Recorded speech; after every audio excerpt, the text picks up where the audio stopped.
And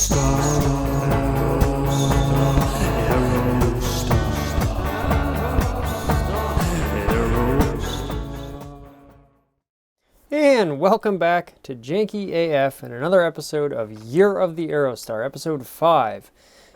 Today, we'll cut straight to the chase here, and if you can tell by my green sweatshirt, we are going to do a green Aerostar. Now, green is one of the maybe most popular colors of the Aerostar. I think this forest green was very iconic, and the first Aerostar that I ever rode in or became aware of was a green Aerostar, this dark green color. Now, I believe it did have the gold under trim. It may have even been an Eddie Bauer edition. I wish I knew.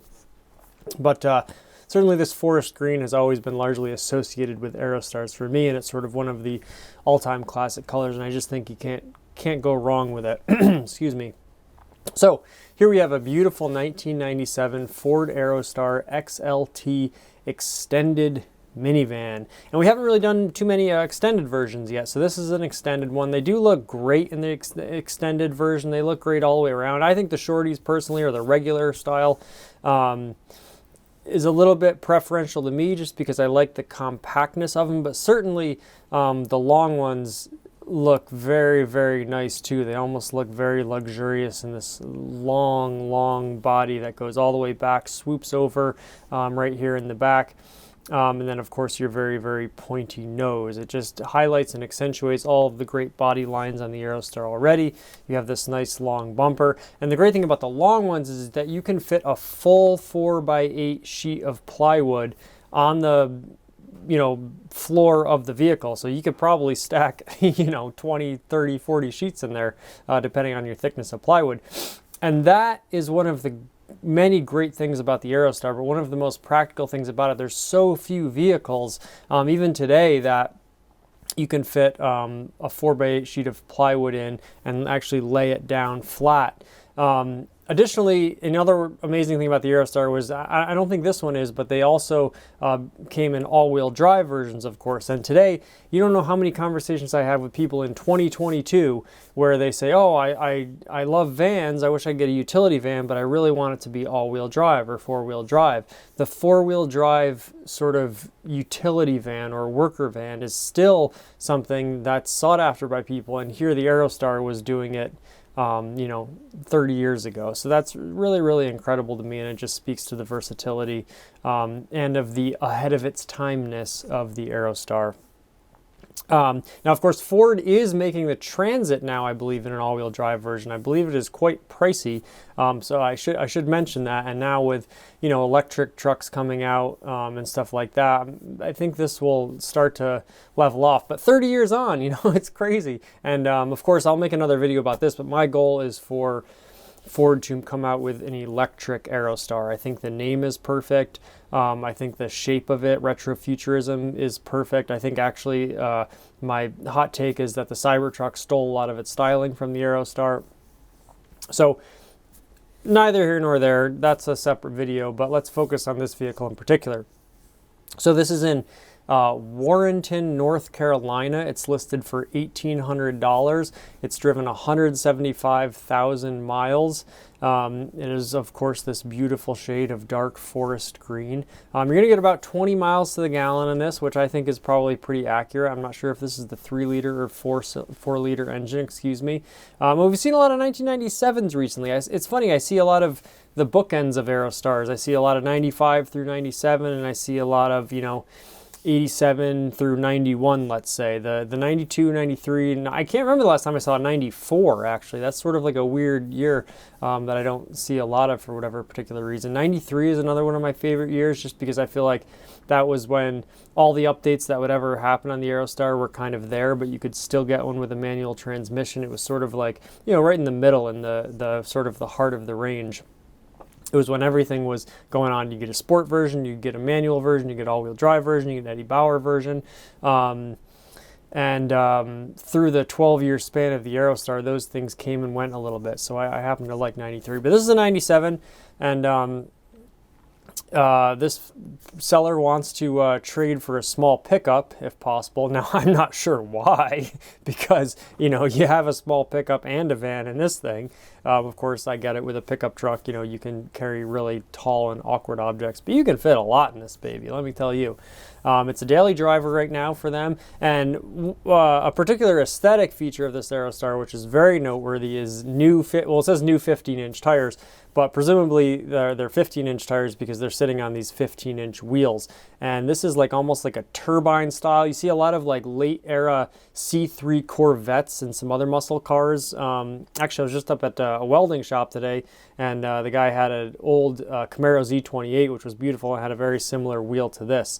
I love this simple, sophisticated wheel design. I mean, you have these many spokes. I feel like some Lincoln, maybe Mark 7s or something like that, had a wheel similar to this. These may even be off something like a Lincoln or something like that, because you'd probably have the same bolt pattern. Just a beautiful wheel. Now, I'm very particular about aftermarket wheels on Aerostars, and it's funny because a lot of, I think like some Mustang wheels fit on Aerostars. I think even some Jeep Cherokee or Wrangler. There was a weird like AMC Jeep Ford thing that was going on. So those bolt patterns will match up. Explorers certainly, but I've seen a lot of Aerostars with Explorer wheels on, and they look good, but they just look a little, I want to use the word anachronistic, but that's sort of not quite right, because a lot of those Explorers were made at the same time. An anachronism is something, I call it time jiving, where the time doesn't really quite match up with itself.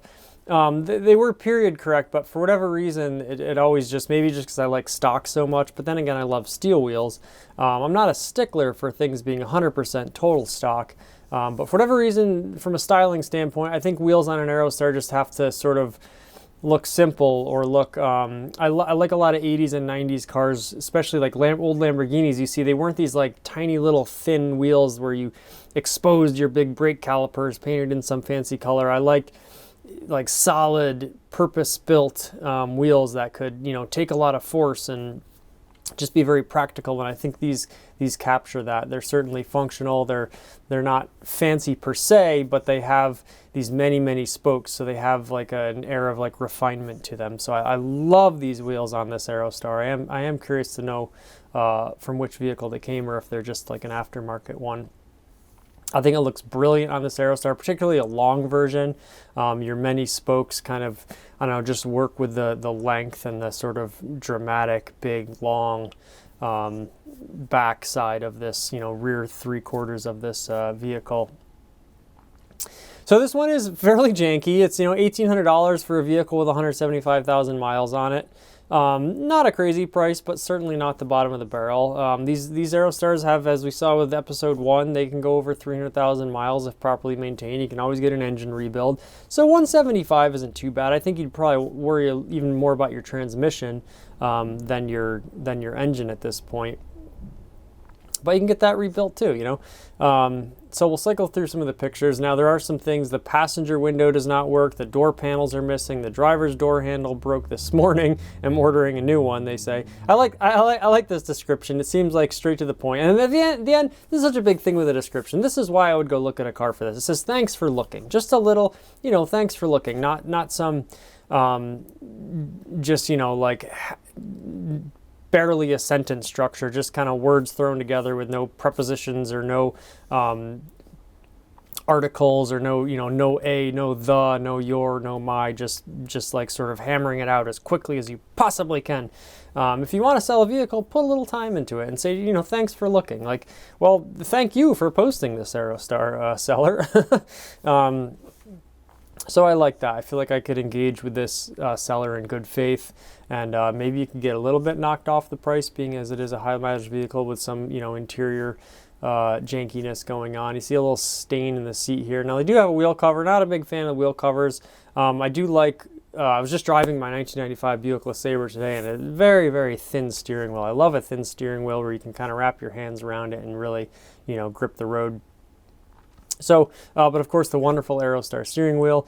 Now you can see some of the jankiness going down the doors. I love these blue and red window latches and lock latches. I thought that was such a cool thing. You didn't see them anywhere else. Just one of the many unique features of the Aerostar that continue to sort of be unrivaled and unmatched in design and aesthetics and all those things. So obviously some jankiness going on. It looks like you could probably still operate them. I see you have a nice internet advertisement here, so hopefully they're getting a good deal on their internet, and because of that they're able to post this ad, which is very nice for everybody. Your seats, your headliner seems in like very, very good condition now. On my 1986 Aerostar, these panels have just been beaten up by the sun. They've started to not so much crack as just warp and deform. But again, we see the great, not two-tone, but multi-pattern seats here with this little inlay here, which I think is just really, really beautiful, understated, subtle, all those things, but you know, demarcates it from just a seat that has, you know, just the same cloth pattern everywhere. And it's a very nice pattern here.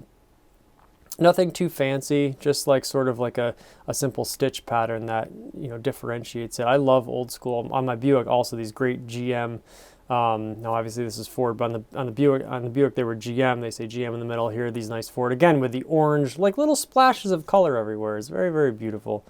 But those big metal latches, you know, they're just like solid and robust, and you know, a little less plastic going on than you see in cars nowadays. So back to the front here. Looks like there's some, you know, trim stuff going on, a little bit of rust on your rocker panel here, but not too bad, honestly. You know, you could probably shine this up pretty good. It looks like the bumpers were in. I wish I had some front and rear shots on this. That's my maybe one critique. Obviously it's a 97, as you can see, with these taillights missing the amber there. As if you've watched multiple videos of these, you're getting used to me saying had a lot of 97s on. You know, some seat staining, as I mentioned before. So it's not a cream puff, far from a cream puff, but again, you could probably find some new Aerostar seats if you really did want to just like make this the creme de la creme. But certainly, you know, you can kind of see it go on for miles back there, and you got this nice liftgate hatchback, easy access. You got your dome lights there.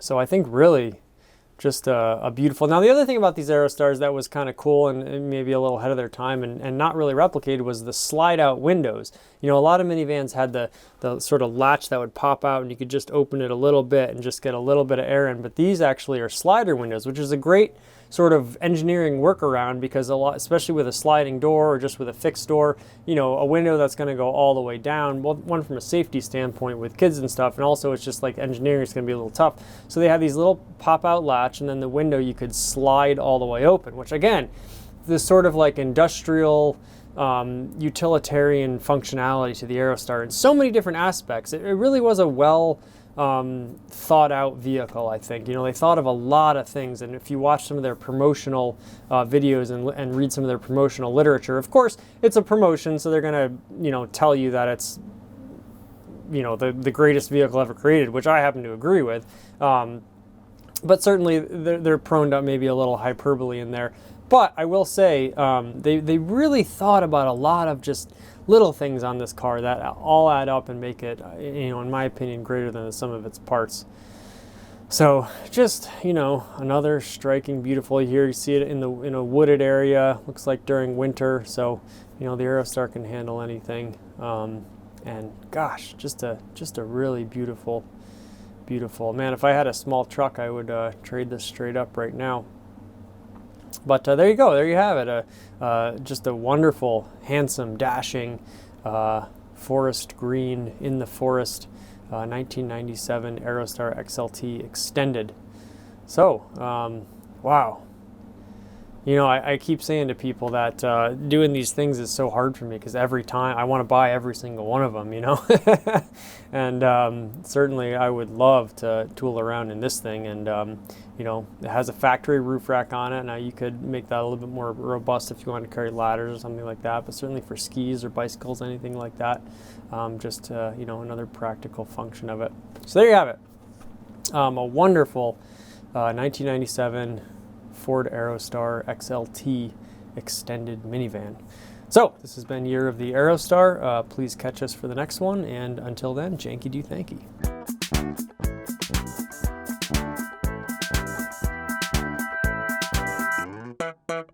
One